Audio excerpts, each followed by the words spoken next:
Les gens n'écoutent pas ce que je dis. Les gens n'écoutent que ce que je dis. Le film est là. Heureusement qu'aujourd'hui, la technologie nous aide. Je suis allé dire, je m'excuse pour le temps. Voici à aucun moment, j'ai dit, je demande pardon. À mon entendement, je ne sais pas si j'ai particulièrement été à l'école, je ne crois pas, mais les excuses, on les présente. Le pardon, on les demande. Moi, je présente mes excuses, le pardon, on doit te l'accorder.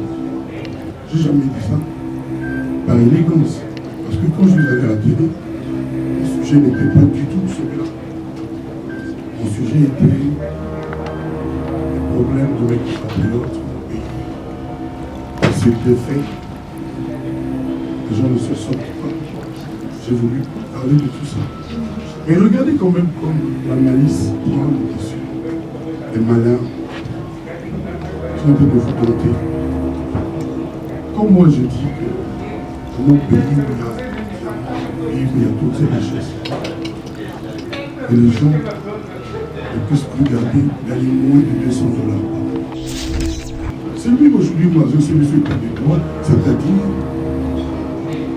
quand il dit pas non, et heureusement que lui est là. C'est lui notre père de la nation. C'est lui le chef suprême des armées, le patron de la police. C'est lui le garant de nos libertés. Il s'appelle Tshisekedi Antoine.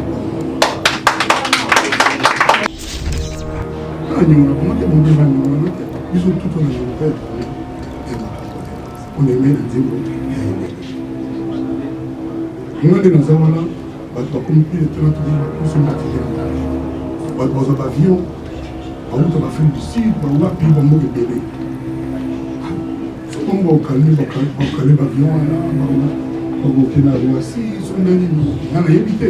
Moi, je n'ai aucun pouvoir de dire que non, il y a quelques mots qui non. Et puis ce jour-là, moi je vais chanter et je vais danser. Et puis on va danser, et puis on va envoyer là.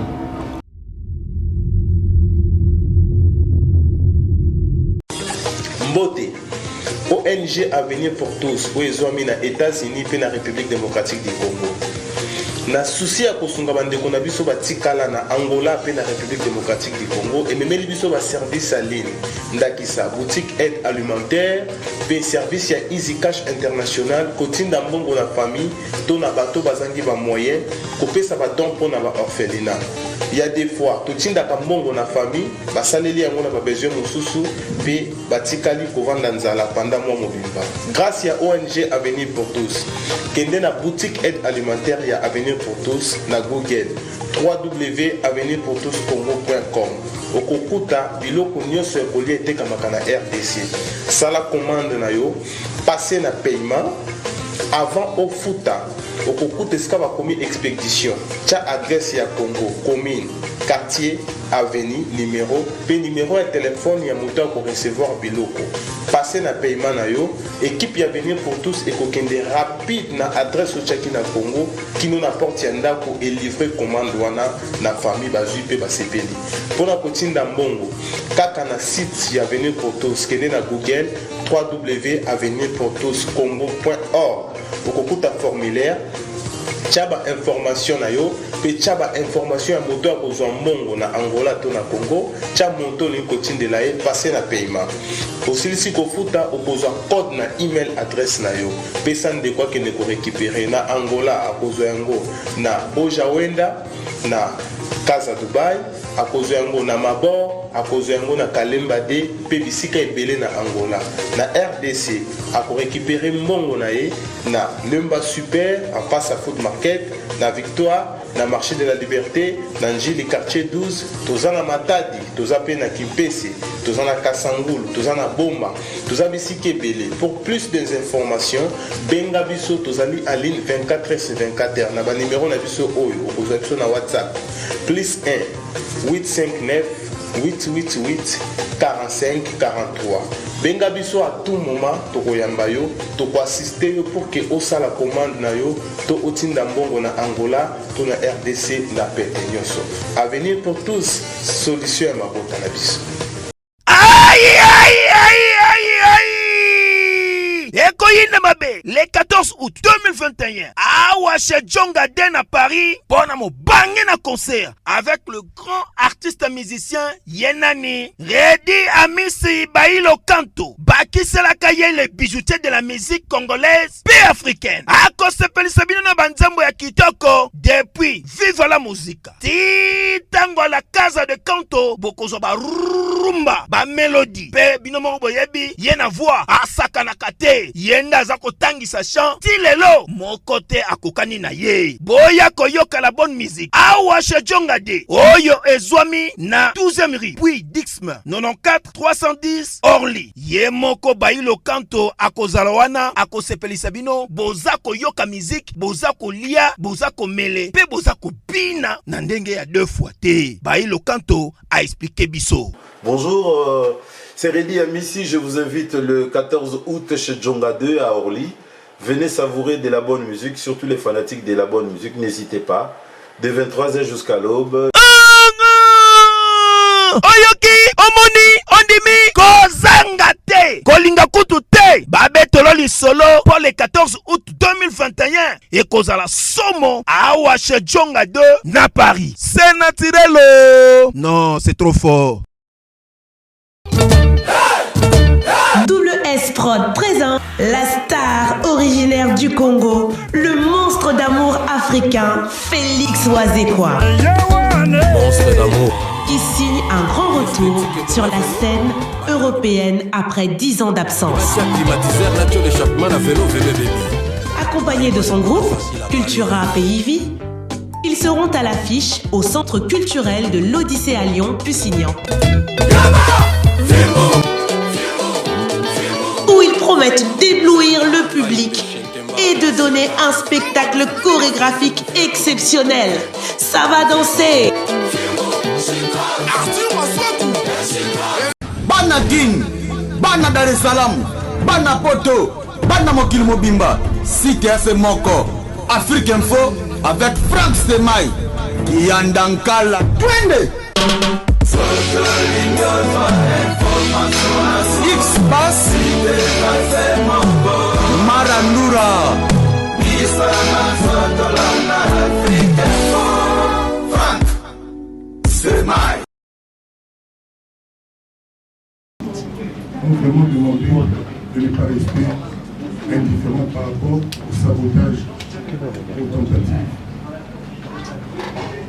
Tentatives avec S, AUX, aux tentatives de sabotage que vous avez tous vu. C'est vraiment la raison essentielle. Et avec ça, il y a eu la tentative de piratage de la chanson avec Ligno, ça s'appelle Hercule. Le plus objectivement, je pense que chacun de vous, après que j'ai fait cette petite entrée en la matière, a déduit qu'il y a quand même quelque chose de malsain, de louche, comment que je puisse dire. Comment est-ce qu'une personne ou des personnes peuvent se donner le temps de monter une fausse affiche pour écrire, pour annoncer qu'un concert comme celui-là était annulé? C'est malheureux. Toutes les personnes autour de moi, comment je le dis, on souffre, on a souffert. Moi j'ai l'habitude, depuis que je suis chanteur au Congo, de subir ce genre de choses. Zanasida, violer ma fille, Salibou, toujours. Et bizarrement, Dieu fait que ces gens sont toujours confondus. Et c'est peut-être pour ça qu'ils ne veulent pas me lâcher. Ah. Non, ça va. Moi, je voulais vous demander, pas seulement de dénoncer ça, mais de dire à toutes les personnes qui vous suivent, qui vivent par vos émissions, par vos reportages, par vos analyses, que le concert du 27 novembre 2021 à Paris La Défense Arena aura bien lieu le 27 novembre 2021 à Paris La Défense Arena. Je ne pouvais pas, ces gens-là qui ont dépensé de l'argent depuis plus d'un an, parce que le concert a été reporté à cause du coronavirus, je ne pouvais pas, on ne pouvait pas rester les bras croisés. Moi, toutes les personnes autour de moi me disent qu'au film ne répond pas, ne parle pas, on ne jette que la pierre aux fruits mûrs, etc., etc. Mais à un moment donné, ça fait 12 ans que je n'ai plus chanté. Et là, on annonce un concert à cause de je ne sais quoi. Et si vous fouillez, alors, si vous fouillez, vous allez voir que c'est pour des petites choses, pour des raisons très basses, qui peuvent traumatiser le public. On me dit qu'il y en a à peu près de 33 000 de maintenant. J'espère que c'est vrai. J'espère que ce matin, il y en a encore plus qui ont déjà leur billet. Tous les jours, j'ai des témoignages des gens du Tchad, d'Abidjan, de partout. On voit leur billet, on a déjà les billets, les gens sont en billet d'attente. Et les malins, pour des raisons futiles, ils vont faire une affiche comme ça. Donc c'est essentiellement pour ça que je vous ai fait venir, pour que vous disiez aux gens que ce sont des mensonges. Et ces gens-là, c'est des sans-cœurs, c'est des mécréants, c'est des méchants. Mais maintenant que je dis ceci, vous avez sûrement une question à me poser. Vous savez comme j'aime ça. Je vous demanderai seulement de formuler de façon succincte vos questions, qu'elles soient claires. Et puis voilà quoi. Je suis sûr que vous aurez l'élégance de ne pas exagérer, on en a trop loin de l'exagération, de rester raisonnable pour que nous puissions, pendant une heure, je ne sais pas, échanger utilement pour les gens qui vont nous suivre. Merci beaucoup d'être venus. Ça fait vraiment chaud au cœur. Le concert de votre vie, vous l'avez si bien dit, après 12 ans, vous allez marquer votre retour en Europe. Après tout ce qui s'est passé, on ne va pas revenir dessus. On aimerait quand même savoir ce que le spectacle, quel spectacle Koffi Olomidé prépare. On aimerait à la limite avoir le carnaval de ce que sera ce concert, des collaborations, des surprises, des anciens artistes du quartier latin qui vont venir sur scène. On aimerait au moins être parfum de ce que Koffi Olomidé va nous présenter ce soir. Il y aura exactement tout ce que tu viens de dire. C'est ça là. J'aurai des guests. Je ne vais pas commencer à les citer maintenant, ce n'est pas le moment. Mais je ne peux pas cacher que par exemple, on va chanter la femme de quelqu'un. Tu sais avec qui on va peut-être chanter, on va sûrement chanter. Moi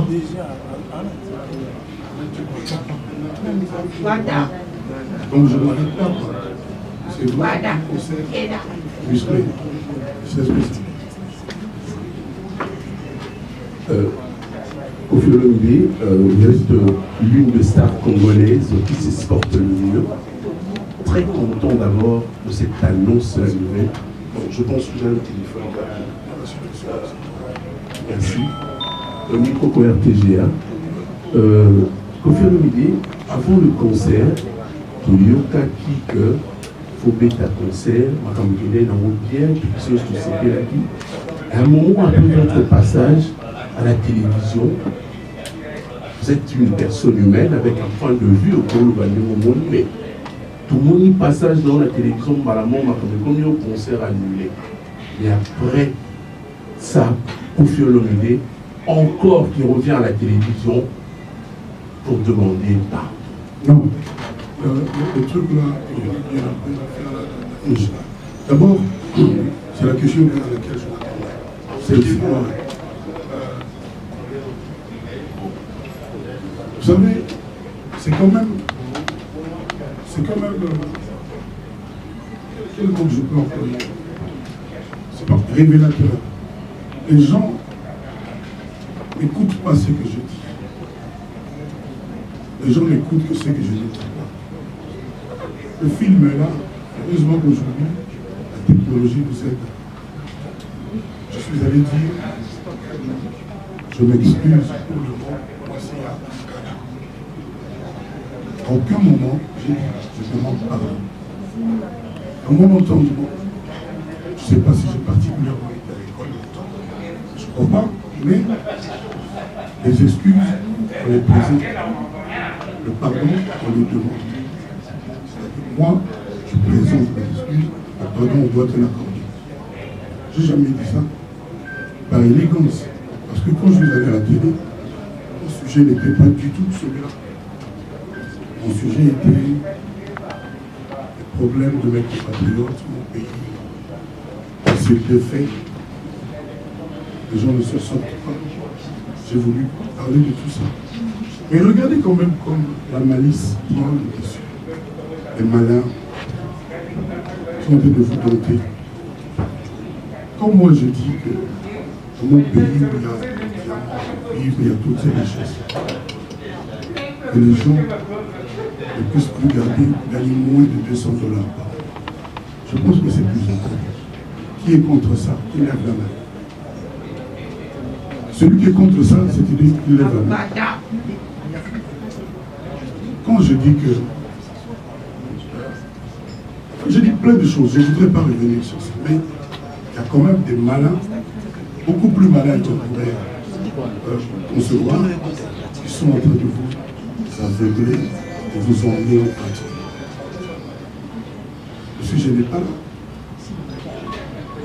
Quand je dis que dans la situation de notre pays aujourd'hui, ce serait bien qu'on se serre les côtes, qu'on soit solidaire, que ceux-là qui gagnent beaucoup plus refusent comme Trump a fait, le président Trump.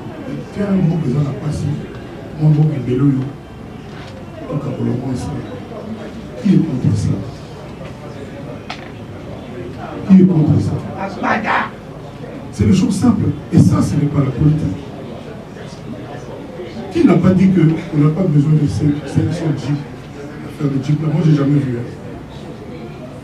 On aurait pu dire à ces gens-là, pour s'occuper de jeep, on paye 100 bus, par exemple. Ou bien, on tourne sur ma maman, on va à l'école, on va à l'université. Qui est contre ça? Ça, ce n'est pas la politique, ce n'est pas être de gauche ou de droite, c'est juste aimer son pays, c'est juste aimer ses compatriotes. Voilà. Donc, quand je dis je m'excuse, parce que je suis un homme élégant. Il y en a qui me connaissent bien, ils savent que l'élégance, c'est pas celui-là. L'élégance, c'est on m'a dit de l'autre, on m'a dit de l'autre. Donc, je dis,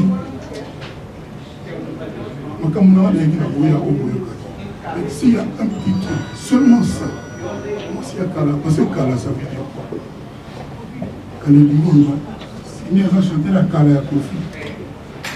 Et lui, on va te gagner le mois, et lui, on va t'avoir mis là à Kofi. Mais il peut pas ex. Comment c'est à donc à l'homme, mais il peut pas au père là. Tu as posé tout le monde. Maintenant, les juristes du monde entier, à tout ça, la code pénal. Là, nous avons le pénal qui nous calme, il va les accords les gens. Il y a un principe au droit qui dit la parole contre la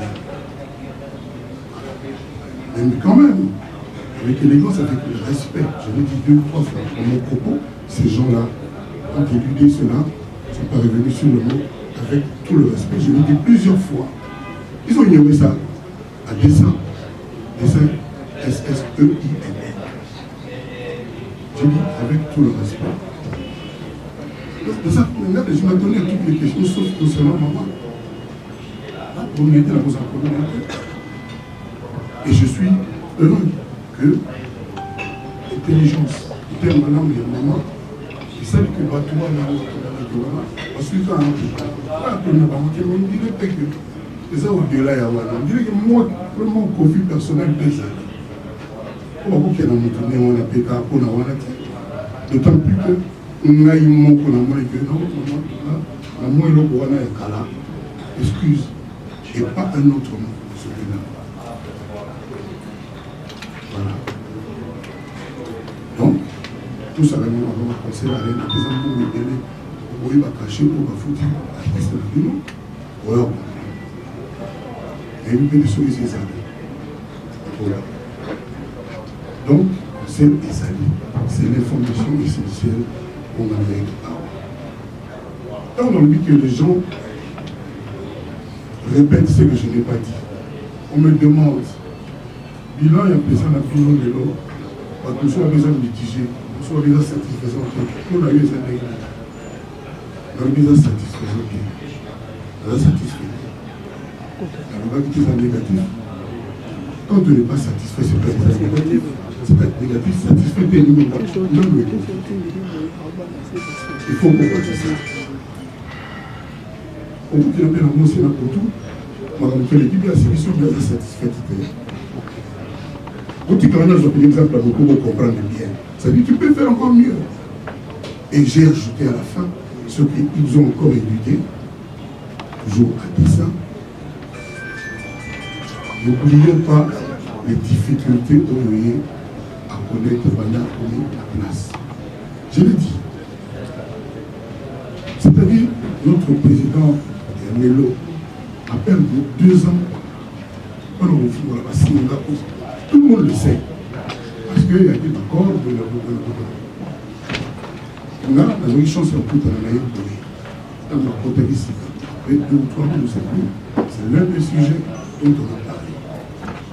Donc je dis ici qu'il faut que nous l'aidions à réussir. C'est un homme qui aime son pays.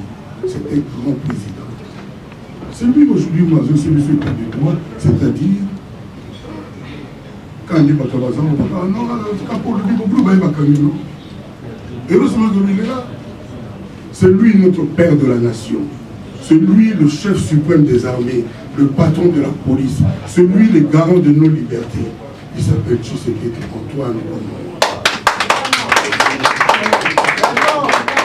Donc, là, nous avons un politicien spécialement. Et il a évité. Il a évité de laisser affaire d'État. Regardez-moi. À l'époque déjà. Et nous avons grand téléphone à l'époque.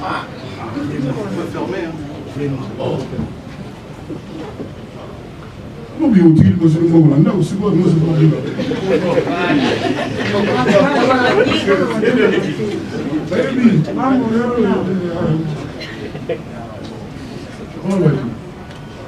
Affaire d'État. Ça va dire affaire d'État. Là, il politicien. Je sens Gomez, mon ami. Le balai n'a pas eu. Aïe Sarmai. Les Congolais, on va faire l'État hier. Alors, on a pas de problème. Tout y a problème là. Tout ça, la dernière, il est là. Nous avons dit que nous avons dit presque Bakali. Nous avons dit c'est le mot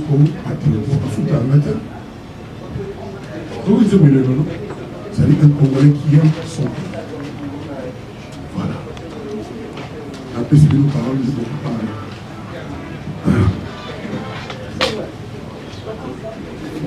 Dans la note à télé, PSTV, le PSTV, on ne retrouve plus Kofi dans la musique. Déjà, sur la ligne de Kofi Olomide a côtoyé les hommes politiques avant, mais c'était pour la première fois pour moi d'attendre que Kofi Olomide puisse nous dire à côté parti politique. Et il y a des années passées, on avait mis Kofi dans écharpe. Il y a parti autour de Basugo, il y a Mobali, il y a Maman Olive, au PPRD. Alors on se pose des questions. Est-ce que Kofi Olomide parti à l'Idrosso, à Kota, la Congo, ils ont dit AFDC, parce que les questions nous ont été posées par plusieurs personnes. Nous avons des chars à PPRD, mais aujourd'hui, au côté officiel. Qu'est-ce qui a motivé Kofi de s'intégrer entièrement? Merci beaucoup, Kamala. Oui, premier pas. Et si des questions sur la situation, déjà, tiens, regarde pas mal. Ça, on continue au Canada. on va soulever bien, mais c'est ça, Oui, partir de Bosso Nakoti. Oui, il y a M. Bahati. Je suis sous-président. Il y a maman, ça, c'est le sama. Joseph Kabila. Joseph Kabila. Je peux t'en combattre. Ok. Donc c'est le nom de peut-être pour choquer. Un combattant, il a longtemps à Kenya, maman, comme les gars, on dit qu'on va continuer à faire. Mais, par le côté de Moka, il y a un prévenir des boyaux comme Molobi, il a eu sur la montagne, il faut pas tout camper, tout ça, dans la canne. Mais il y a la thèse à la pénition. Donc tout ça, tout ça millions et tout. Mais, à limiter. À continuer ça avec 2 jours. Le deuxième jour et demi, là-bas 16h, dès là-bas 19h, je appelle le Premier ministre à Kalamata pour lui.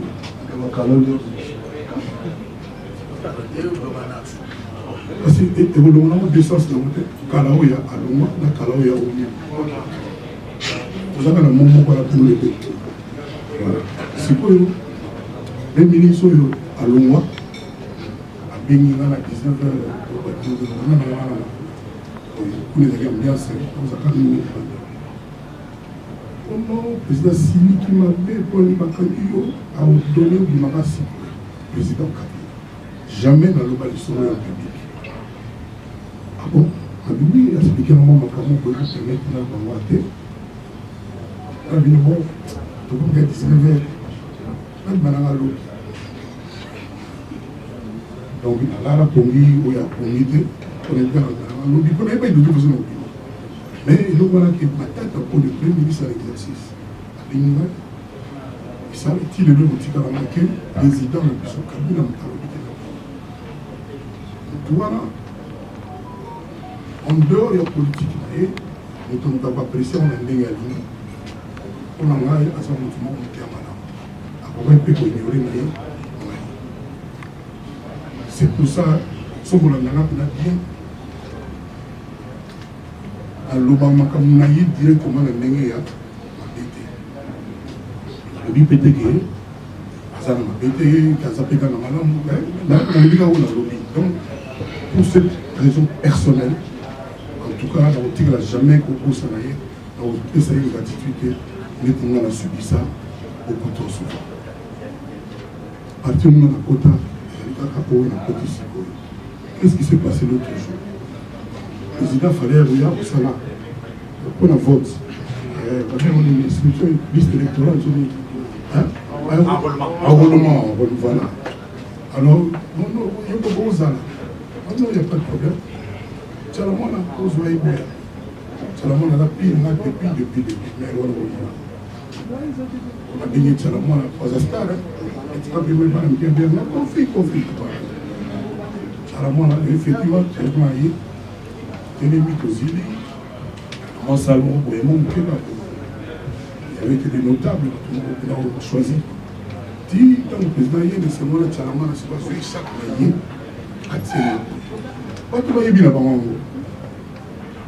à Tchéna, à Pékawan, tout ce qui est tellement bien, mais respecté à l'ennemi. Et puis, c'est là-bas, c'est le moyen aussi, pour enrouler à 5 minutes, c'est-à-dire que nous sommes parlés de la politique. À ta jour de mon côté, en proposant la carte, comme on est EPRD, ni à parti. À ta jour de mon côté, la caméra est EPRD, le parti respectable. Nous sommes en train de dire, nous avons appris, non. Quand on a besoin de nous, on a pas qu'on a dit, nous avons chance sur la télé. La partie est bâtie, nous avons membre d'honneur. Quand tu veux les bâtir, tu es membre d'honneur. Dans le membre tout court. C'est-à-dire que nous sommes obligés de la guerre. Nous sommes obligés de la guerre. Dites-moi honorifique. Comme ça, on aurait. Ah, on va t'avoir la guerre. Donc, à l'oublier, on sait pas faire des cas. Il n'a pas de. Et puis, tant qu'on évite pas ça, non, je vais faire comme les pays. On a une amitié, sympathie, on a cassé la papa d'Aki. Non, mon thème, vous me connaissez, c'est ça mon problème, la ligne, ça ne va pas tout. Tout à l'heure, et bien, on te dit, ah, mon dit, mon bail, c'est un quota. On doit quota, c'est pour la mythique à quota. C'est pour le coup, c'est quand même, à cause. On te dit, à cause, on quota, c'est pour la mythique. Oh, ça bon, ça pour la première année. Tu as droit à parler. Tu vas la business, tu vas le problème. Bref, Bakali, nous allons avoir donc, partir de ce fait que nous continuons. Ça fait 2 semaines. On a quelqu'un de noté l'immunité. Même quand on a récupéré, on a des amis. On suis à 700 ici à Sainte-Anne. Nous gagnons la télé de Wakati. Il y a la volonté à Monica, la légende de la bonne. Vraiment, nous sommes. Tu parles à la télé. Tony, on a mis la cara. Amaye Kufa. Elle peut jouer là. Donc, je peux aller. Pour te soulager, président. Maman, je vais aller à la sélection. Ah, confie vraiment le baran, système de conseil à l'église. Ils ont la constitution. C'est pour ça que je vous dis tout à l'heure. Nous sommes la paix constitution. Il n'y a pas de constitution par mandat. Il y a beaucoup de choses autour du pays pour les femmes. Tu le dis, les pères, donc il faut se gagner. Et moi, il y a des maires et des pères qui sont venus des pères et des voilà prochainement. On est noté. On va bien, voilà prochainement. Mais il y a des qui. Alors, ok, il y a souvent des acteurs. Dans chaque concert, Léo, et c'est un enfant de concert avec concept, avec thème. Alors, concert Oyo, c'est le 27, thème dans les années. Mais peut-être au moins, ça va fake news peut-être. Concept dans les années. On s'en va éviter. Ils ont pas joué sur le éviter. C'est-à-dire au monde, on est en train de sur les squats. On est sur les squats de la bosse. La star des stars. Hein? Avant que ça souligne, on a montré qu'après plus de 12 ans, à revenir, l'armée d'amour, la famille Tchatcho, ils ont un mot bateau, ils ont un langue. Au bateau, il y a Kofi Akufa, à la sauté, il faut que ça la regarde l'instant. Sinon, on a eu le passeport, après on a l'instant. Sinon, on a eu le passeport, parce que le 28, dans ton mois là, il y a un mot pour le canard, le ballon de l'hôtel. Donc, vous êtes tenu qu'après. Ça dit, on a eu, ils ont mis tout, à Yébi, jour, à Ouéba, petit maman, bébé. On a appelé la Jésus à Kiti, à Yazunga, Matina, petit frère de Jésus.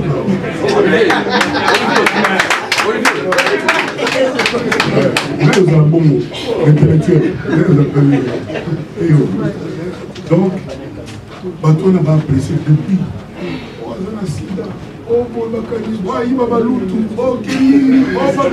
C'est-à-dire, ça n'a pas de droit de battre des fondements. Comment on va battre des fauteuils? Voilà, bango, on a un moutouka, ma papa plus. Voilà. Si vous préparez, il va pas mal. Donc, il faut comprendre que sous basant à l'est, il va se pélater. Donc, sous maman a confié à Yagité, et papa n'a signé. À Yépété. Ah, collègue n'a pas 12 millions à Rumba. Oh, donc on a 12 millions à Rumba, on va assez bien. Sur la dit qu'il est au monde, mais la Rumba a fait 12 millions. Alors qu'il a 40 fois la trace. Côté de la Biobana, mais nous avons été en réalité. On a dit monsieur 10 fois par jour. Ils sont les cas sautés, ils sont les malades. Là, ça va commander, on a tout est gâté. Pas une maman, gros, il y a un très bref, donc c'est mis le quintet, il y a un profit. Bon, on a 2-3 nous listes. Là, déjà, là, ça va, là, déjà, là, à qui se dit thème d'amour, démonstration d'amour. Bonjour à tous, bonjour l'artiste et c'est Charlène Boukana de la RTS 1. En fait, ma première question, l'année on a une suggestion parce que c'est vrai que par rapport à Kala, il y a phrase ou moi aussi à Kala, ils ont un combattant sous son combattant qui ont bien. On a bango, ils ont dit que bazalaki ondele satisfait comme le régime wana bandai kolinga ngo déjà te mpona bango phrase wana esepesa ye bango. Alors komona ke ntango ofelo mide ake koprésente bango na sens nini comme yo kosolana na bango te non toyebi parce que toza badelefone android wana baresososepesa bango na sens que mpona bango régime wana bandai déjà kolinga ngo te okokosaka journaliste nazokosa te parce que toyebi ke régime ya kala osiliseli ngai me ngai nga naokende kote wana te onfinir na ngai nalobaki peut-être par rapport ya compréhension na bango bacomprenaki kala wana bien te tout à l'heure oti koexplicité biso j'allais proposer kokende na wana oyo bezokende lundi pourquoi pas kokutana ya mosusu na bango tu as dit tout à l'heure que lundi déjà ozokende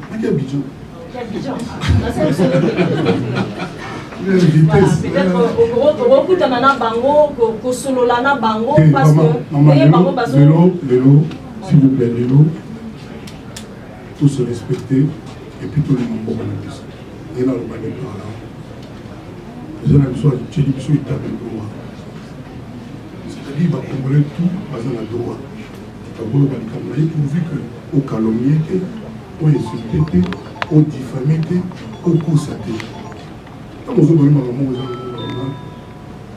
eza normal bandeko na nga wana bana droit baloba baza na to biso mpe na makambo nga na lobaki biso moko okuta mpe likambo mpe balekokani nao bango mpe naniongo na bango te bango mpe baniongo nanga te biso tuto na niongoka ya kongo ya bakongole oneme na nzembo ya endele nga nde naza wana bato bakomi mpe etana tudili bapeso batikela bato bazwa bavion bauta bafrique du sud bawapi bamboka ebele so bango baokale bavion wana bakokende na roisi so ndeni nga nayebi te moi je n'ai aucun pouvoir de dire que non boya te que boye ki bona nakosala bongo te et puis ce jour là moi je vais chanter et je vais danser et puis on va danser puis baoyenga. Voilà, alors est-ce que les gens invité artistes même ailleurs. La femme de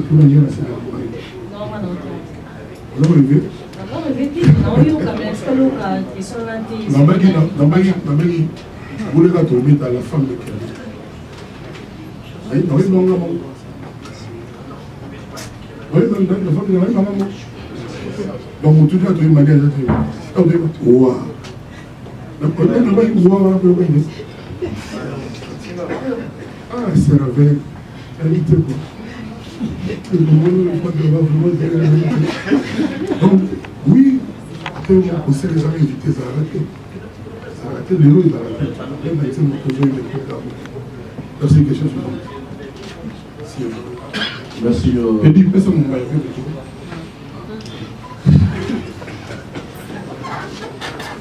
Carlos Rougène, bonne année.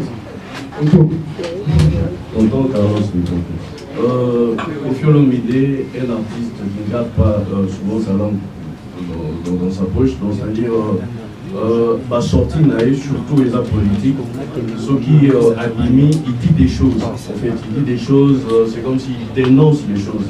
Et puis ma femme dénonce ça souvent, et ça, ma femme, oh, il y a tout qui va dans la pays, la question.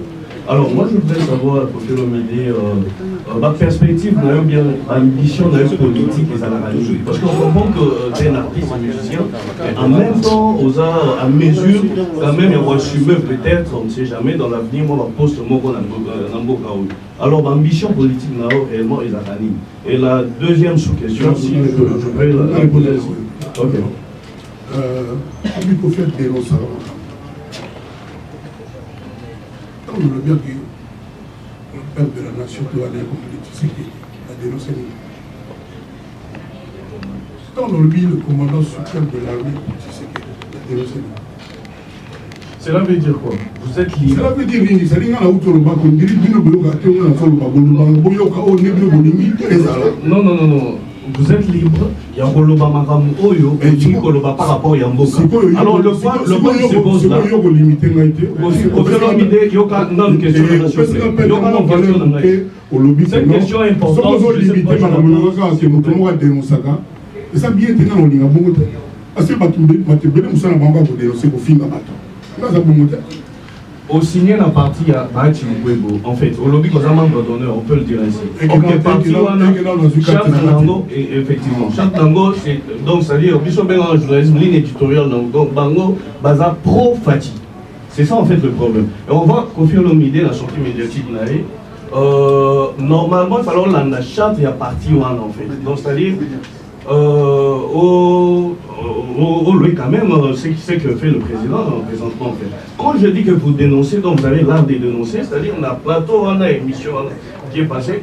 Balobini, Ozaki, donc c'est-à-dire au Tumbi, deux parties quoi. Donc on fait n'était ni pour ni contre ce qui s'est passé. Or, question qui a parti, on a fait qu'on l'a ligne éditoriale en fait.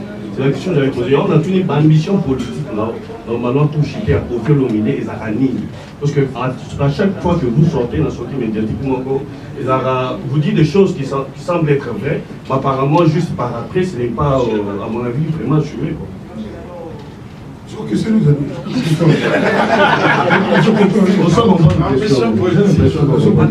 ambition politique avec les temps, ça sera quoi? C'est quoi en fait? Parce que ma sortie médiatique au Bimara, sur le plan politique, vous n'êtes pas vraiment concret en fait.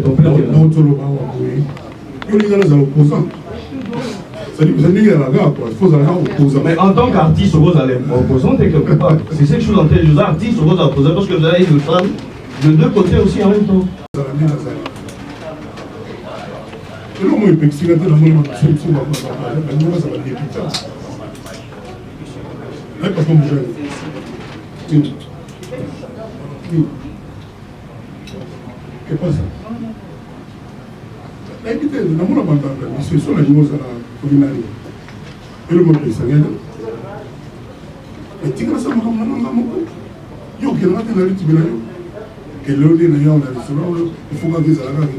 Non. Et puis tant qu'on a connu l'émotion, la critique, il faut que la critique soit si on a dit que maintenant tout ça est là, la classe, ma grève, ma médecin, ma grève, il y a des étudiants, partout ça, il y a bien ou bien. Si vous êtes tout ça là, effort solidaire. Non, on se l'a là, même sous situation qui permet de faire ça, on va bien la restriction budgétaire. C'est-à-dire qu'il y a des trains de vie au gouvernement. Si par exemple, le gouvernement, chaque mois, les avalèmes sont à 40 millions. J'ai dit n'importe quoi. Pourquoi ça ne peut que diviser par deux? C'est-à-dire que tu vas gagner à 20 000, tu vas gagner à 10 000, les gens déjà m'ont quitté. Pourquoi ça? La redistribution, c'est la meilleure. On a nos comptes. Sur le niveau de la sortie médiatique, on a compte. Qu'est-ce que l'idée de la presse? Tant on a dit qu'il aurait fallu que nous ayons un pays aussi riche, l'un des plus riches sur la terre. Il fallait tout que nous avons moins de $200 par mois à Zaraté. Normalement, ils ne sont pas pour la fenêtre, pas loyer, pas tout, ils ont manqué. D'abord, on va Libanais, ils ont dit la poule, d'abord, il y a un mot. Mais après, il faudrait assumer, c'est ça le problème. Et le retour, il va dire, ça va ser mon kilomètre, comment tu papa Moujane, tonton Moujane. Ça va ser mon kilomètre, comment tu. Non? Donc, évitez quoi, évitez ce qu'on a le Rwanda, il a sorti médiatique, il a dénoncé, j'ai dénoncé quoi? Ça dit dans son Rwanda, il me soupe, moi, si j'ai mon soupe, il me soupe, ah oui, c'est vrai, du Cambo. C'est jamais. Beaucoup de politique au Congo et au Linganga, et au besoin et oui, ça va. Si l'on peut dire que c'est là, et puis d'apprécier. Mais, ça va assurer, pour aller pour son aïe, aïe, Mika, au savoir, c'est monté. Alors, comme monsieur Bélipe, aïe, au savoir, c'est-à-dire, au service de nous, et je répète encore, quand le salarié a fait l'État, le salarié par patriotisme, par amour, il y a un bon rayon qui dit, moi, vous savez, tu vas y avoir un vélo. Et vélo, nous, tout ça, vélo, c'est récent. Nous, les gars, la chanson, il y a moi, sinon, les gens disent, mon mot, on va regarder. Je pense que je te réponds. Ok, merci. Je vais expliquer sur votre moi, c'est un verre. Répète-moi, c'est mon nom.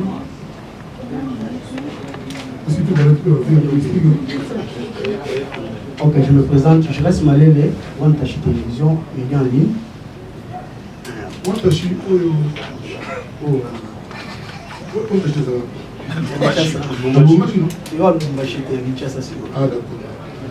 ok. Au fur et à mesure, déjà, quand on ministère la mission 13e apôtre, nous savons que les albums n'ont rien soupa. Mais après 13e apôtre, tout le monde au fur et à mesure a encore plus bien que ça qui va single. Mais le nom au fur et à mesure, on dit concert au les bêta, et ça concert n'ont rien soupa.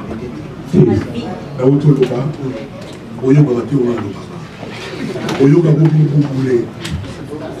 Dans le but concert, on a souka. Papa, la salle en moyen son concert, ok. Dans le cas, on a concert à souka. La ville mondiale, c'est le concert de ma vie. Concert de ta vie, bien sûr. Alors, tant qu'on met un concert à la vie, est-ce que vous avez un concert où vous avez après? Parce que tout le monde. Non, tout le monde. Je me suis posé la question. Mon français, président, voilà, bonjour Kofi Olomide. Bonjour collègues. Je suis Mumba Thierry pour le compte de AMTV. Kofi Olomide, je pense que je vais répondre sur la question de Jules Mandela. Je ne sais pas peut-être les frères à côté. Peut-être que je vais aborder différemment. Kofi Olomide, c'est le monsieur qui a créé, je dirais, la génération Bercy. Parce que c'était juste après vous, tout le monde a mon et Salama. On a le concert. Il y a vraiment une panoplie, surtout dans le palmarès, des choses et des choses dont on a initiateur, tout précurseur. Mais aussi, autour de Kofi Olomide, il y a les apparitions médiatiques. Je me rappelle à Londres, Kofi Olomide, on dit que signer un contrat il faut expliciter sur Yango, il y a vraiment tout un tas de choses. Ouais. Alors, je vais chuter par poser cette question. Les concerts de ma vie, nous, les a derrière concert, il y avait Kofi Olomide, on a créé ma génération, on a la politique, qu'on s'est fait même vacciner, mais s'il faudrait expliciter. Les gens, nous, la génération arena. Voilà. Donc, la génération Bercy, où il y a la génération arena. Ils ont déjà. La division, la histoire. La Damon, la Davido. Donc, la Nilo, le bébé Nilo, génération arena. C'est ma maison qui est. Alors, dans le livre, papa. Ça comme ça, moi, sur la totale, Dieu, c'est un problème de Dieu. Mais Dieu, il faut que ça la balle à la yoga préférable. Au peut soit zone de Gata, Antoine, Evry, il y a mon monde à la bas genre, on a tous fabriqué un fiche de camp, tous les mois, on a tous les vidéos, ah, moi, le tapis rouge, Manini. On a aussi Manini. On a fait le tapis rouge. Parce que petit peu, on a goûté, on a lauréat. On a béni à moi, on a dit, bon, moi, on a 150 euros. Oh, là, tu as voulu sur le tapis rouge. Et comme le monde, on a fait du 150, c'est pas assez. On ne peut pas savoir, c'est un début. Moi, le cas pour moi, peut-être même que je suis Chine. Et à Ouana, sur moi, on a bien gagné, prenez beaucoup de ça m'a dit que les Congolais, en fait, il y a des tapis rouges. Je sais pas. Excusez-moi, le temps, moi, on a mis des pas de moi. Et ça, quand même, moi, on a sali, mais alors, on a mal, on a comme dans la Gims, on fait pas. Alors, on a bâti dans le voiture. Moi, la ringi, yo, ya, voilà. Donc, ça, nous sommes là. Nous sommes là. Et là, on a d'abord, il y a tout le monde a fausse. On a mis du concernant parce que tout le monde a Kalangana, fanatique, au Tchad, Niger, Mauritanie, Mozambique, Lesotho, Banisari, Sangara, voilà. Tout le monde a Kala. Moi, le concert de ma vie parce que ça fait 12 ans. On a raison, c'est la première fois. C'est le coronavirus, et l'histoire dans sa deuxième année. Ça vient de dimanche. On a je jure. Je jure que c'est qu'on a parlé de le coronavirus, de ce qu'il y a pour vacciner 2 jours. Il y en a un autre. Il y en a un autre. Donc, mais c'est tout pour la tapis vraiment. Ce qui n'a pas tout, pas tout là. Tu prends votre tapis rouge. Et puis, village del Piro, les gens, votre caméra, village del Piro rénové. Les gens, ils ont le luxe là, et où je peux gâcher ça. La gouverneur, nous sommes morts de Châtillon, nous de la paix, je salue. Vous avez besoin de venir, tu n'es pas de venir. On est vraiment par la tête, je vais profiter de ma publicité. Tu es satisfait? Merci beaucoup. Comment? Appuyez-moi dans vos occasions.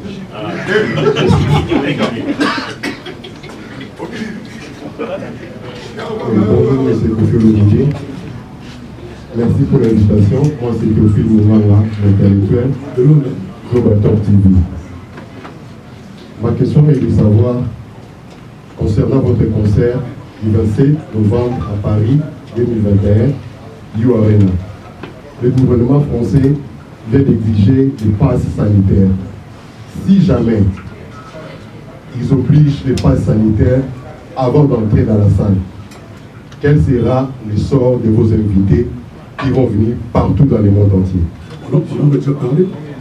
Et il y a des gens qui m'envoient, comme je l'ai fait dans leur film, ils se font vacciner. Vous le gars qui dit aux vacciner, à Banan Boy. Il y a un monde là, il y a un ministre diaspora, il y a toi aussi. Attends, moi ça pour ça toujours quand tu es voilà, quand tu es dans ce livre, quand tu vas payer 45 000. Moi, c'est pas quand tu vas faire le professeur, il y a pas promoté. Il y a pas tout le monde pour là,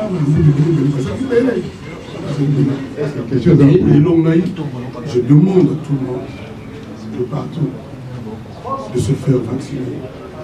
Il se raconte des bobards, des choses non avérées, des choses fausses au sujet de ce vaccin. D'abord, on ne peut pas dire ce vaccin, des 7 vaccins, il y en a beaucoup.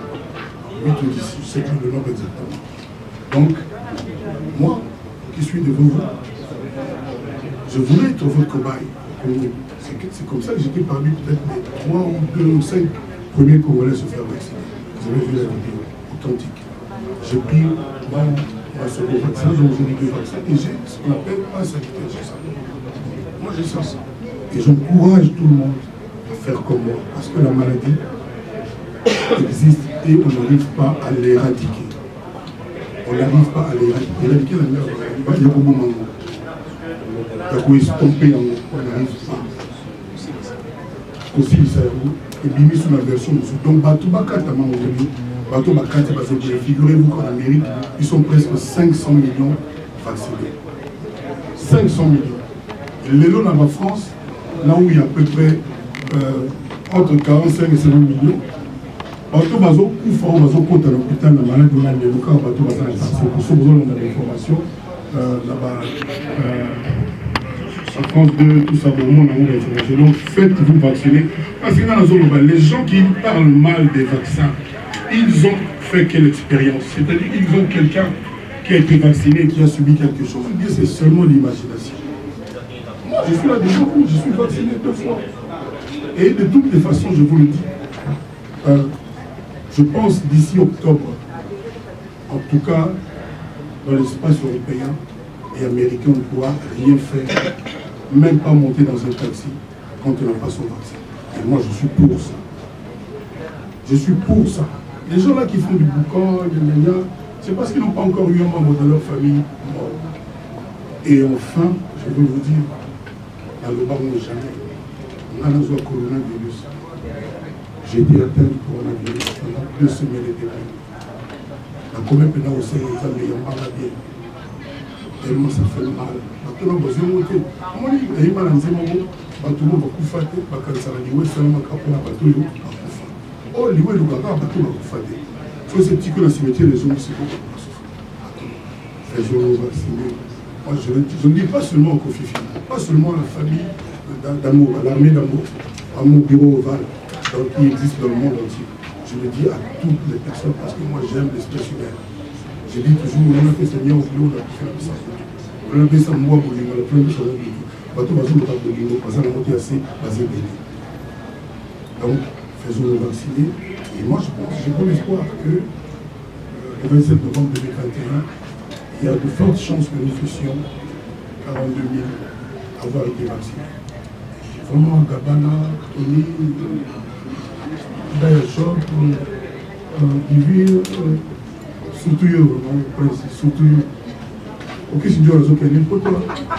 Si Dieu a raison, il faut la mémoire, c'est trop là qui ne va pas là, on le mémoire, vous allez dire. Après, ça n'a jamais vraiment pas de faire, il y a une appréciation. Mais ils sont en 4 peu vaccins, bien souvent, ah, mais c'est vrai. Parce qu'on va le laisser passer en novembre. Je ne pense pas sans vaccin. Ah, c'est ça, c'est délicat. C'est délicat. Ils ont hier, ils ont sollicité dans mon volcan. Aïe, pas volcan. Qui est ici volcan? Vous quand même, on a pété, hein. Tout ça, au climat, la côte. Mais, attends, au climat, on a mis chef d'orchestre. C'est pas vraiment bon aussi, le chef d'orchestre. Banzemo tuwana ba selfie ba ni to da beta ba sebe na bin sa ba tuwana tata mo bin ba tout c'est il vient mettre le bongo na bongo c'est moi je te tu as quel âge maintenant 31 ans on est pas tout ça bongo hier la question là c'est sûr mais il faut pas t'avoir ça on va voir c'est une prochaine en fait ah bon pour la merci, chef.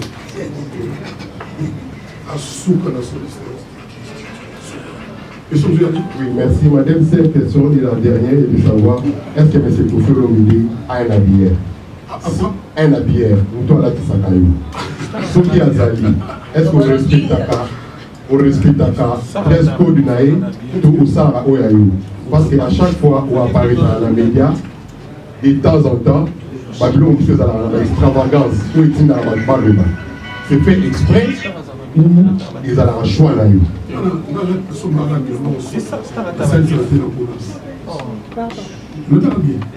C'est-à-dire,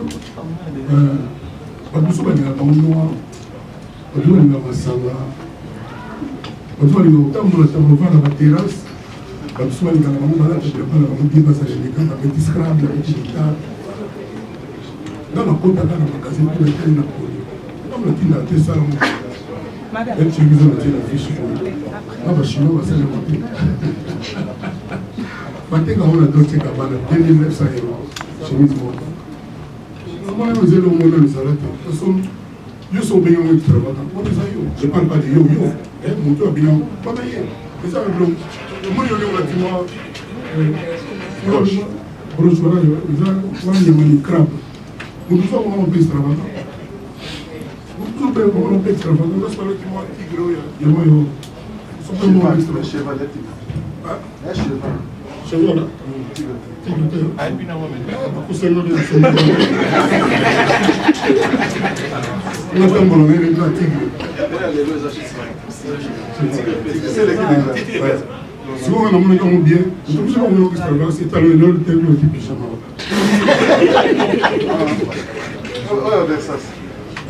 Si vous versez ça, c'est dans le bien. Vous versez ça, c'est extravagant. Gabana dit verser ça, c'est normal. Gabana dit verser ça. Si vous m'occupez, il y a versé ça, c'est un peu pyjama extravagant. C'est ça pour le. Voilà, nous on dit ça. Donc, nous sommes à Kaka. Je pose à la. Quand tout le monde se d'accord, il y a un petit peu qui est. Je ne le vois jamais. Moi, à l'Internet, ils m'ont dit que c'est extravagant. Mais ils ont ce qu'ils ont. Ils ont gagné la vie. Ils ont gagné la vie. Donc voilà, nous sommes bagarres. Bonjour à tous. Je suis Divine Africa Info. Ma question était ceci. Au fur et à mesure, le poids d'un programme de working a-t-il la petite tentée? C'est à tout moment que tout le monde a fait ma featuring, de temps à autre, ma featuring toujours. Alors, à vous embrasser famille politique, au fur et à mesure, de nous satisfaire, nous sommes toujours menés à nous satisfaire pour le moment, pour l'instant. C'est ça la question.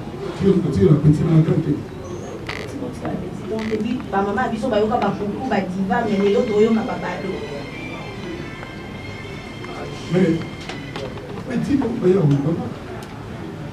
comment reprocher notre ça m'a dit ça y est oui là il y a pas et puis la fille qui nous a limité son besoin il y a pas d'ala sur le bel la chiva mais c'est bien la salle de la biche la bakam pas la cama génération la brasa on est là quand on va tout le monde on a mis stopper le cœur à futur mais moi je suis là expérience on a accumulé il faut servir machin comme la vie là nous sommes bombés sur la sécurité on sait pour tout ça et nous sommes pas trop nze mangobi alakenda na on répéta mona donc jazz fallait maintenant que jazz toi aussi de l'homme à l'époque l'homme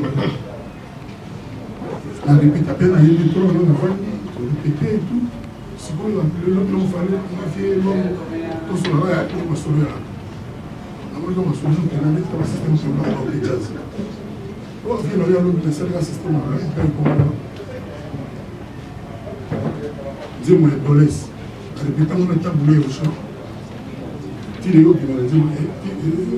ma fille qui est si bien pour répéter pour rester dans la pète qui est la frise pour se lever bien et tout mais parce que le monde va c'est là on a quartier la tête du mal pour ma gestion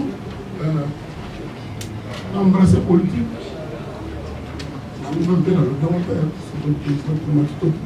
on a répété non on est là on a embrassé politique je n'ai pas entendu donc ceux qui continuent à partir politique, peut-être ceux qui arrêtent, ils sont continués à partir. Oui, on entend. Donc, dans ça, on a la musique. En le monde, dans ça, on a la musique. Vraiment. On a la comment pour la musique.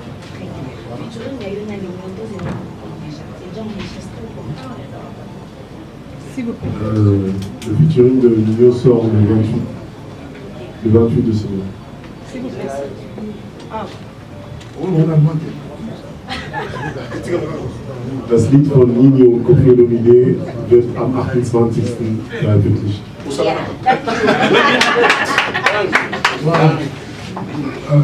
Voilà, merci. Salut, Mathieu, moi, tout ça. Je suis un président pour ma vie, déjà l'école. C'est mon but du coup, là, on va me vouloir. Voilà, merci beaucoup. Bonjour, Koffi Olomide. Bonjour. Non, maman, là, c'est une parole. Moi, enfant, le Nino va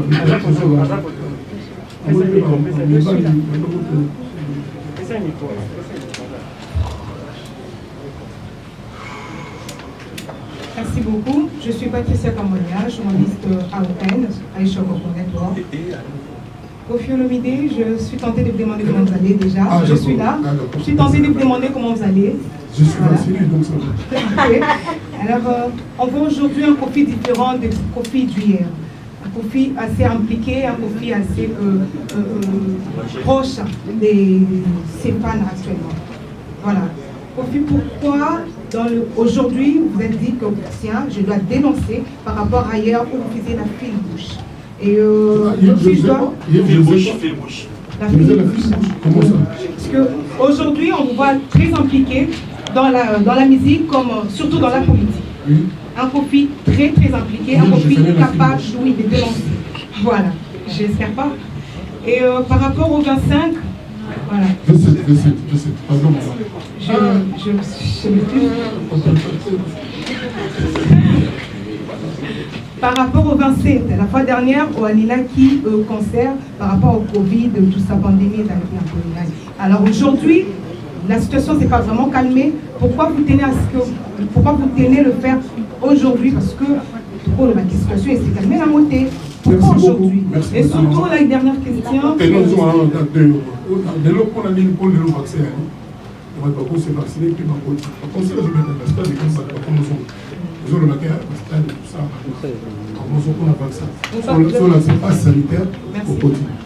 Vous avez parlé du sabotage, au pluriel d'ailleurs. Pourquoi l'acharnement surtout sur la personne de on a nini karayo dans la cara para concert nyonso de la cara Kofi et Keb avec ses copines comme un poto surtout ma combattant na yo bozala la relation madame Tepo Nasina répondre à la question on va pas ça notamment les autres gars pour assez profil ça la pousse moi on met tout bien quand tout ça c'est non tout sur les cas je vous jure mais que chaque bien on trouve pour ça je faisais la fille maman ça me dit à ma belle je me permets là mais là on ça bon on je suis là au moins il pas congolais on a Congo à Loba dans la machine à voter on a présenté notre Kabila dans le pouvoir c'est moi qui fais le on pense à mon qui nous qui était là je pense que on nous en peut présenter les pères et les mères. Voilà. Donc mon tour est ça il fait le seul. Parce que Mamsous c'est beau. Baloba Congo, mais les balles là, aux avoyers, là la fin la petite il y a 100 dans le bas tous ces pévétés. Mamsous pas au courage je peux pas y avoir. Maintenant le gouvernement a pas dans le tête. Depuis le sommet.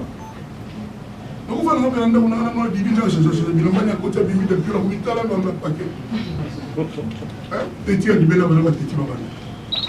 Le gouvernement avec le gouvernement bon plutôt bimisi ba dit tant là mais ailleurs na mboko ko na ngam. Na mo ira ba embouteillage ba dit. Donc nous toi le baga machine à voter pour surtout ça là ba pionnier na mo. Ils a yoté madame ils ont yo solo ba di ko dénoncer na mo. C'est mon cas. Le bain mené.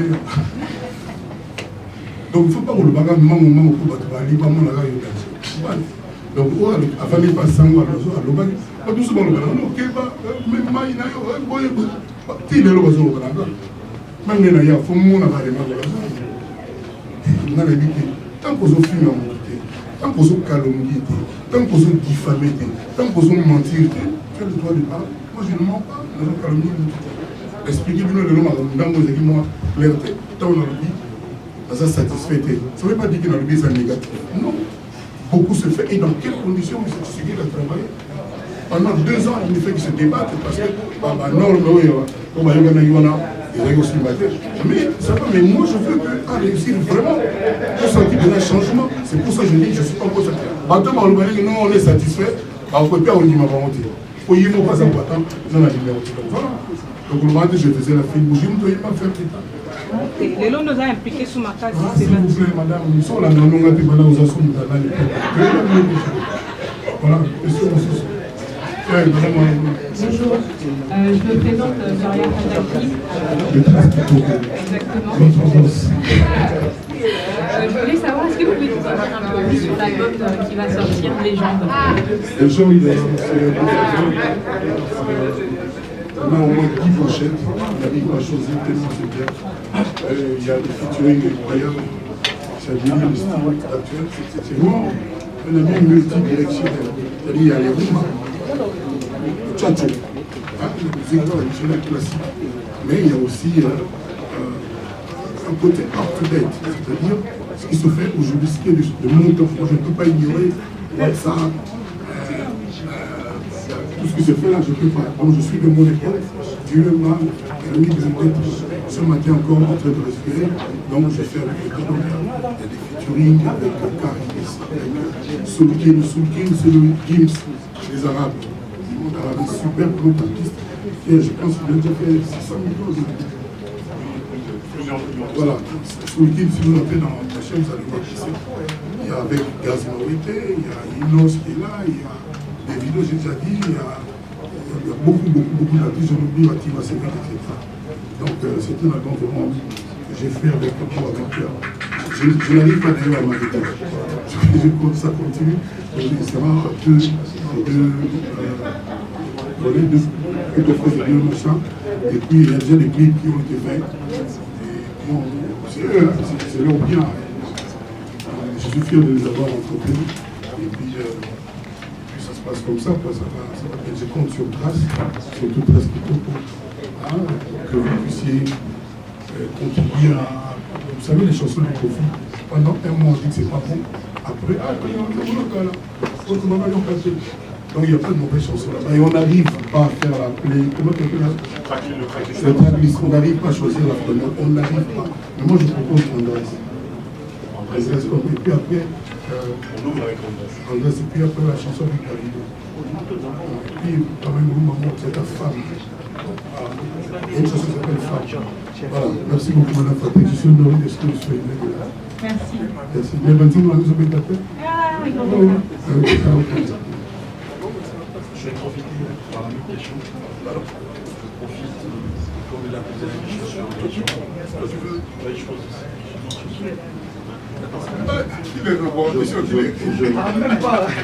Je profite de la question de Madame Lucas. Est-ce que nous aurons l'album Légende avant les concerts ou ce sera après? L'album Légende sortira avant le concert. Moi, je voulais préciser comme ça. Bonjour à tous, bonjour au Pau. Qui est précis? Celui, l'intelligent. Merci beaucoup. Alors, une question. Il y a dans les côtés de la bataille. Alors, déjà, tout à l'heure, vous trouvez le concert et la Paris de la Défense. On sent que ça sera un truc de lourd clé que l'on. Mais pour ceux-là qui n'auront pas plutôt la chance en fait d'y être, parce que les on va dire apparemment il y a que deux personnes, qui s'y joue, qui sera la partie. Ils sont vaccinés et le chef aussi, Volcan. Ça dit, vraiment il fallait du moins, il pas aux Aladés. Là il y a un champion aux Aladés. Ambrosio aux Aladés. La ville, alors le comment on a mis pour la Villa del Piolo, la Sika. J'espère que vous le filmez. Il y a une petite situation soit disant par voler, Congolais, et à cause de ça, on tourne à la musique. Selon le but, comme à ce au profit, il y a été appelé pour le côté. Mais tout à l'heure, il y a le coup, mon frère. Tout à l'heure, il y a le coup, tout le monde appelle loin. Tout le monde appelle loin. Non, le beau, c'est d'aller à Bomi, et si vous faites l'élection, la chose est démesurée. Vous mettez un bateau à Sadia Massaï. Bateau, ça peut ma magasin, quand même, ma employeur, ma congolais. Même si ma salaire est à fond. Bon, mais il y a un an pour parler, comme à décision, comme tout dans le bien qui est zéro, c'est arrivé à Rome. C'est qui n'a pas la Congo. Et nous, on va s'analyser pour. Donc, qu'il aime, qu'il n'a pas au moins 6 déjà. Au moins 6. Et vous pouvez m'attirer, vous voyez à Globie, là, on s'est dit, bonjour, Sapelini Steve, Marie-Sylvie Bénou. Marie-Sylvie, bonjour. Oui, moi, je suis Jasmine. Alors, question, Nama, Ezali, presque requête.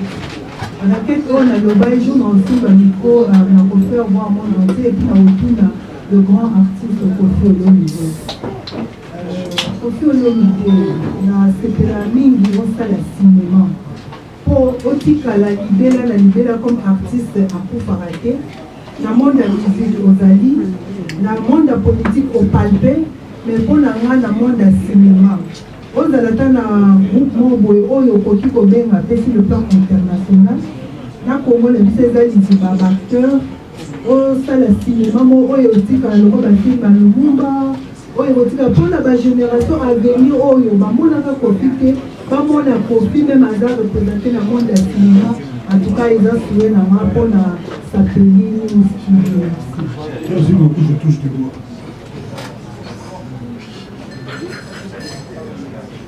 Expression pour ça. Je vois expression. C'est pas tout le monde. Non, moi je ne suis pas là. Je ne suis pas les gens. C'est une expression. Comment voulez-vous m'expliquer je touche du bois?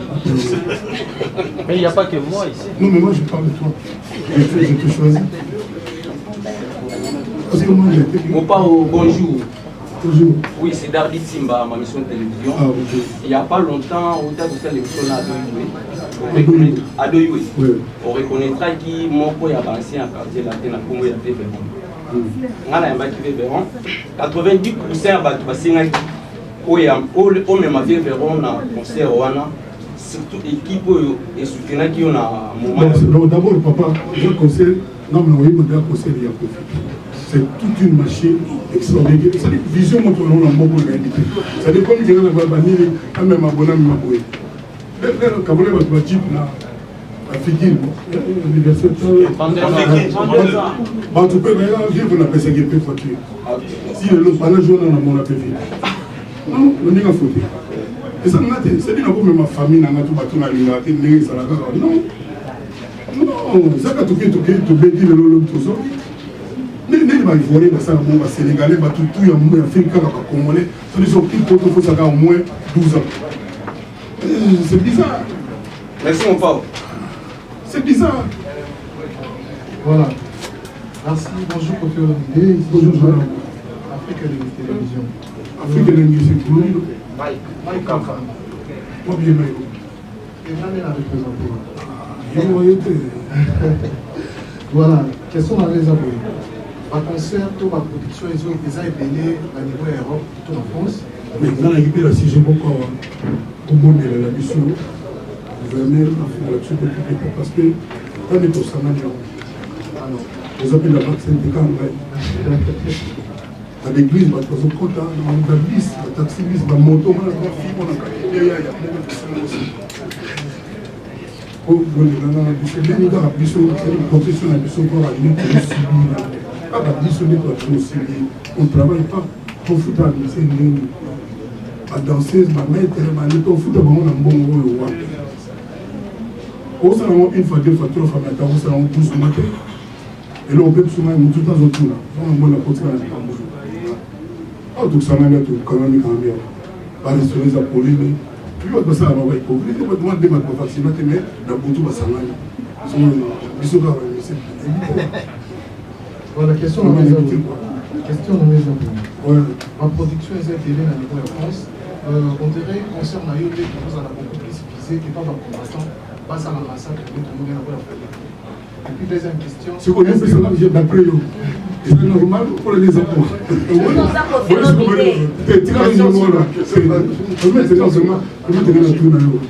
On a eu l'accident.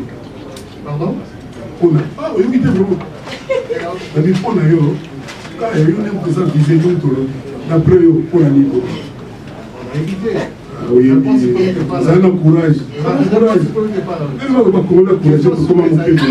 la participation à la famille, ils en ont toujours?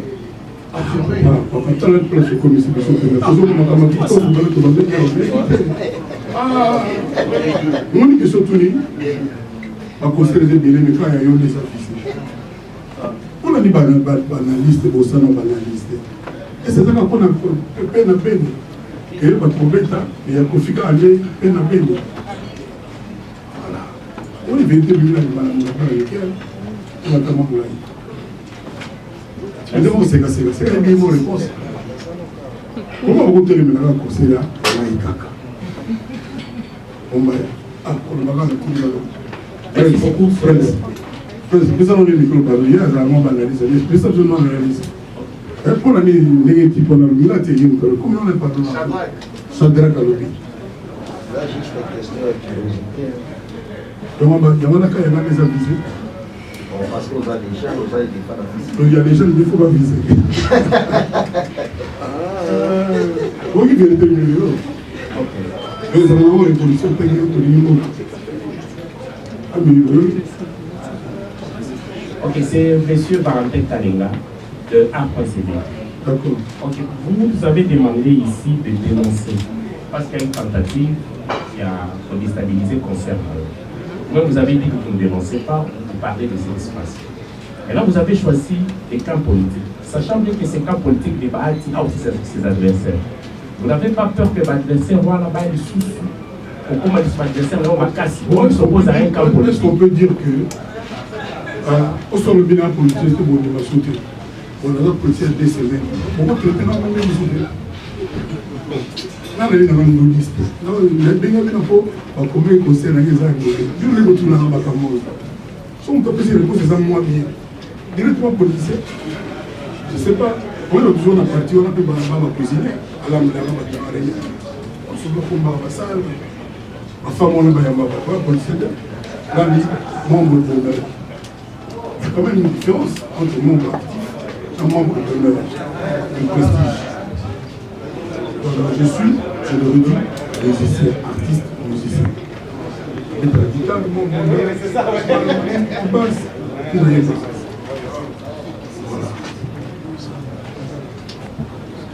je pense que c'est une dernière question. Il y a une question importante. Aujourd'hui, nous sommes ensemble, c'est la journée internationale de la jeunesse. Je veux un message en tant que leader d'opinion à tous les jeunes aujourd'hui. Quel est le message important? L'avenir appartient à la jeunesse. La jeune maman va aimer, l'énergie ça la maman. L'énergie ça la maman. Donc, les jeunes, normalement, ce n'est pas les gens à se laisser abattre, à laisser tomber les bras. Et quand j'ai confiance, malgré ma difficulté, à tout moment, les jeunes vont motiver, l'étudiant va motiver. Il faut motiver, il faut parler. Voilà. Toujours, et puis, dans ceux qui l'ont il va y avoir un jambon. C'est ça la première. On dit, surtout pour ces gens-là, l'école, on fait les. Gratuité de l'enseignement. Gratuité de l'enseignement, c'est magnifique. Et maintenant, qui vont enseigner les enfants? Le professeur, le moniteur va mettre sur la tête dans l'obéité. Est-ce que c'est ça la mamie? C'est ça le problème. Moi, j'ai confiance en vous. On ne peut pas tout régler le même jour. On ne peut pas tout régler le même jour. J'ai confiance pour les gens. On m'a demandé le téléphone, j'ai dans mon vie, je dis, je ne suis pas pressé. Même les gens apprécient au juger. Et on ne doit pas être là que pour juger. Il faut topper ça en pénalité. Il faut qu'on distille des idées. Donc, pour les jeunes, tout le monde sait que sans la jeunesse, une nation perdue.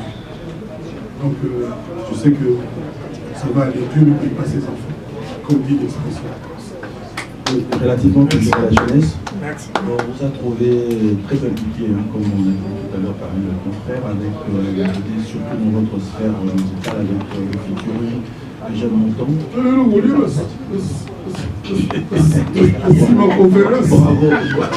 Bravo. On ne sait pas voir qui est le vieux, qui est jeune. Vous voulez bien que je finisse, s'il vous plaît? Alors, où est-ce que vous en êtes avec le label Profit Central? Moi, je suis jeune. Énergie perd. Non, c'est la jeunesse. Et puis, maintenant, on est la jeune,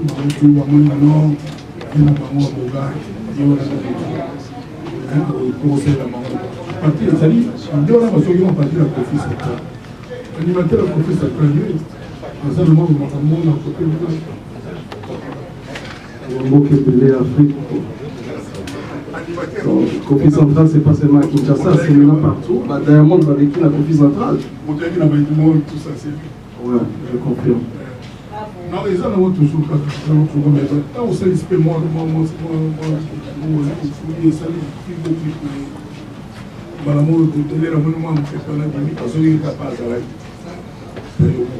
tu vois depuis je pars au sali pendant ça le plus beau film de carrière jeune moi au sali que l'on voit bien comme tout naïf quand moi il bosso alors que les souka pas au taille mais on peut pas décourager.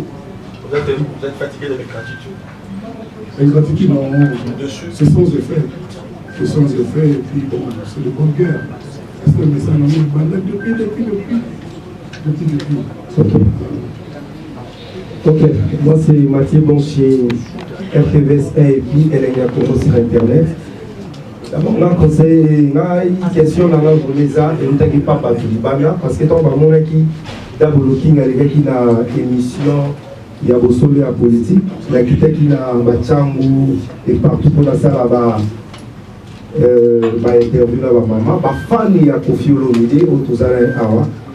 En tout cas, en tant qu'artiste à mon nez, il y a un beau icône, fan tout, il y a vraiment au côté de la carrière politique. Il y a des bâtiments qui sont Kofi Nabiso, car en est Tozala Naye, ton message la musique, car à la musique, il y a un seul Arabiso Malam. En tout cas, boya qui vraiment va lobby, tout le monde a rayon dans la bloquée. Ils ont appris après des gars à boyer vaccin. C'est-à-dire sans boyer bango, sans fondement, quand on a boyer, fille mon blanc, non, il paraît Sophie, on a beau tâter qui vous savent aujourd'hui. Ah, là, on a beau tâter, on va faire comme ça. Les autres après, ça dit, je ne sais pas comment tout expliquer. Il faut tous en rappeler la recherche. Il y a un système mental d'extrêmement un peu cartésien. Puis moi, on a comme on peut dire que c'est carré. On est là pour nous sauver la lettre, il est plus la monnaie de la vie.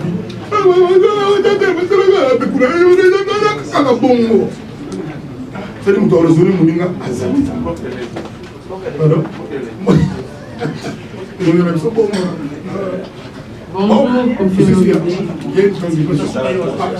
Bonjour Kofi Olomide, Sarah Tola. Obimi. En tout cas, c'est comme un moment battu. C'est comme un moment. Merci beaucoup les jeunes. En fait, des questions, on a la minute. Il y a solo vraiment. Ah oui, on a souffert de bon. On a maman vie privée. Merci beaucoup. En fait, question là. Eza question na se posera chaque fois na bandara banzembo na yo na tala na yo apparaîtra na média et na lingi vraiment na yeba wana eza yanga moko pina na lingi na yeba secret à performance ya travail na yo ezala nini parce que depuis pour garder succès aux anango aux de génération en génération aux kundana ba inosbi aux kota presque partout et so totali bata génération na yo lelo yo totel misabango na Kofi Olomide te donc yo za toujours na temps secret na wana ya performance à travail wana ezali bon so la ina sala ko on dit ngo mo important on le va dans le vrai oui ça peine musique on a des parce que délai au monde où le bilan c'est délai la moment sur les bayi mabanzi pesa molimo lelo bato bazo na mabanzi ma finir ce que le monde va s'entendre dire am c'est aussi l'expression française mais pas s'entendre c'est dit et où tu appelles quelque part banzi nous sentir que on va boire des concerts voilà au moment du boire des concerts la banzi vont faire maman pas là et qu'on dit là au centre il y a tout un serveur au moment avant il s'était on a vu moi j'aimerais et encore à témoigner il me dit non amitié dans notre place publique avant la démonstration amitié à peine la faire bien ma blog et puis sur le système au passé la musique la tout on a eu au coup de l'eau ça n'a rien à voir avec le commencer la musique ça tout le monde a venu dans une la musique c'est là où il y a des rythmes yo et baniga au fondé on m'a comme voilà donc musique ça sonne bien ça mais je pense pouvoir dire humblement que ceux qui vont dire encore la vie poste au centre de la c'est moi il mis sur la carte voix et chanter et quand il y a un moment on a pu passer le à travers Kawana donc je pense que c'est bien moi et puis force dans la période où tu as un bateau plus façon on va plus par déterminer plus on va n'importe quoi copier qui boye ça dit Congo on va tout mal pas dans la Congo je vous le dis la Afrique qui n'a pas à l'aéroport, on a peine à terminer dans le bateau baillé, bateau baoké, on va sauter pendant que vous avez un tout à la photo. À mon avis, et qui a la fête, c'était le cas. Dans une habitude, les cas transit, on peut moquer de papa, bimman, presque mon bateau, on va photo dans les arbres. C'était ce jour-là. Par rappel, tout va petit, tout mieux, surtout les lots, sont tenus par mon véhicule, c'est notre papa. Donc, parce que musique c'est un peu plus santé à Kenya complètement c'est pas soit démocratie dans un plan qui n'a pas de cap pour la on a soit fiche pour la promesse de la poste là ça les gars on a chaque fois qu'il y a une occasion de réussir ça partout dans un jour présent on bien Adolphe maman a pu faire Adolphe Tata le plus grand sapeur là et les là ils ont dit combien le matin mais pour on a la moyen normal et les qui n'ont pas collègues n'ont pas peur de maman là et bien et on a voulu nous trouver au Ziba l'Européen a dit il n'y a pas de c'est une grande équipe pas sans souligner bien malgré le blog ah une mission pendant 10 ans sur combien pour faire le bagage mais même papa pour faire la bénina frère oui vraiment condoléances C'est ça la grandeur. Il faut tout comme un bon. On va l'habiter les lois qui sont parfaits. Maintenant, je suis un mec bien. À tout moment, il y a mon moyen. Il y a plein de soins de téléphone. À ça, on peut pas la mouvement. Oh non,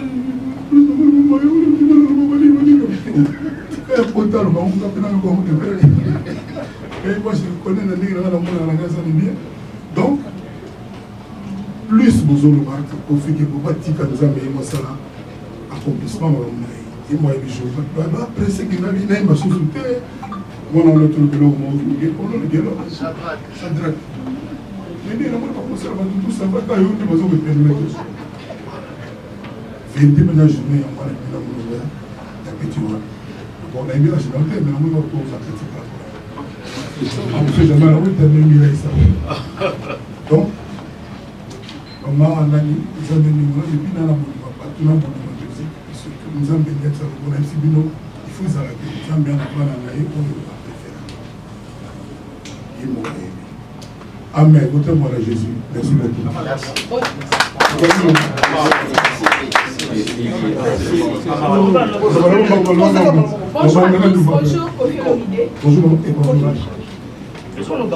Bonjour à tous, bonjour Kofi Olomide. Question à nous Naïeba. Est-ce que dans le concert, on a eu si chance dans le jeune talent au Babylisse? Non, Congolais, jeune talent Congolais.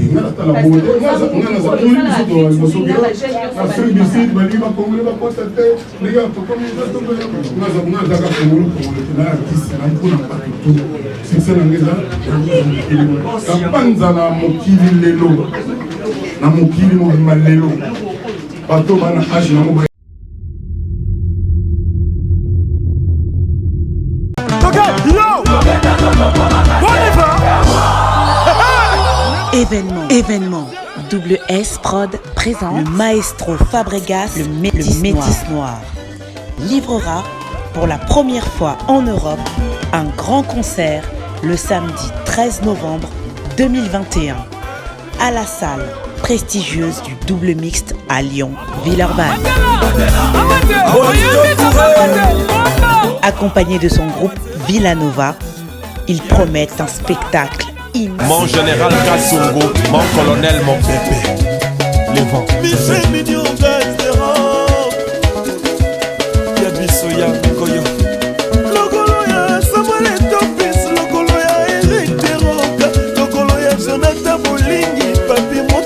Lodi di garçon. Aïe aïe aïe aïe aïe. Ekoyine mabe, le 14 août 2021, à Djonga Den à Paris, bonamo bangé na concert avec le grand artiste musicien Yenani, Redi Amisi Bailo Kanto, Bakise Lakaye, le bijoutier de la musique congolaise et africaine. Ako sepeli sabino na banzambo ya kitoko, depuis Vive la musique. Titango la casa de Kanto, bokozo ba rumba, ba mélodie, pe binomo boyebi, yena voix, asaka na kate, yenda zako tangi sa chant, ti lelo, mon côté akokani na ye. Boya koyoka la bonne musique. Awa Djonga de, oyo ezwami na 12e rue, puis Dixme, 94 310 Orly. Ye moko Bailo Kanto akozalawana, akosepeli sabino, bozako yoka musique, bozako lia, bozako mele, pe bozako pina, na ndenge ya 2 fois te. Bailo Kanto a expliqué biso. Bonjour, c'est Redi Amissi, je vous invite le 14 août chez Djonga 2 à Orly. Venez savourer de la bonne musique, surtout les fanatiques de la bonne musique, n'hésitez pas. De 23h jusqu'à l'aube. Oyoki, omoni, ondimi, kozangate, kolinga kutu te, babetololi solo pour le 14 août 2021 et kozala somo awa chez Djonga 2 na Paris. C'est naturel. Non, c'est trop fort. Double S Prod présente la star originaire du Congo, le monstre d'amour africain, Félix Wazekwa. Monstre d'amour. Qui signe un grand retour sur la scène européenne après 10 ans d'absence. Accompagné de son groupe, Cultura PIV, ils seront à l'affiche au centre culturel de l'Odyssée à Lyon, Pusignan. Où ils chorégraphique exceptionnelle. Ça va danser. Mbote, ONG Avenir pour tous, aux États-Unis et la République démocratique du Congo.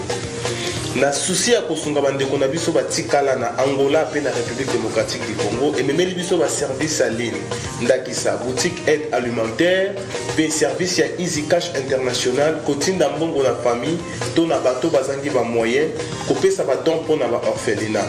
Il y a des fois totinda ka mbongo na famille basaleli yango na ba besoin mosusu pe batikali kovanda nzala pendant mois mobimba. Grâce à ONG Avenir pour tous kende na boutique aide alimentaire ya Avenir pour tous na Google www.avenirpourtouscongo.com okokuta biloko nyonso ya kolia etekamaka na RDC. Sala commande na yo, passer na paiement avant au futa okokuta esika bakomi expédition tia adresse ya Congo commune quartier avenue numéro pe numéro ya téléphone ya moto ko recevoir biloko passer na paiement na yo équipe ya Avenir pour tous ekokende rapide na adresse otiaki na Congo kino na porte ya ndako et livrer commande wana na famille bazui pe basepeli mpona kotinda mbongo kaka na site ya Avenir pour tous kende na Google www.avenirpourtouscongo.org okokuta formulaire tchaba information na yo pe tchaba information ya moto ya kozwa mbongo na Angola to na Congo tcha moto ni kotindela ye passer na paiement osilisi kofuta okozwa code na email adresse na yo pe sande kwa kene ko récupérer na Angola akozwa yango na Bojawenda na Casa Dubai akozwa yango na Mabor akozwa yango na Kalemba de pe bisika ebele na Angola na RDC ako récupérer mbongo na ye na Lemba Super en face à Food Market na Victoire na Marché de la Liberté na Njili quartier 12 toza na Matadi toza pe na Kimpese toza na Kasangulu toza na Bomba toza bisika ebele. Pour plus d'informations benga biso tozali à ligne 24h/24h na ba numéro na biso oyo okozwa biso na WhatsApp +1 859 888 45 43.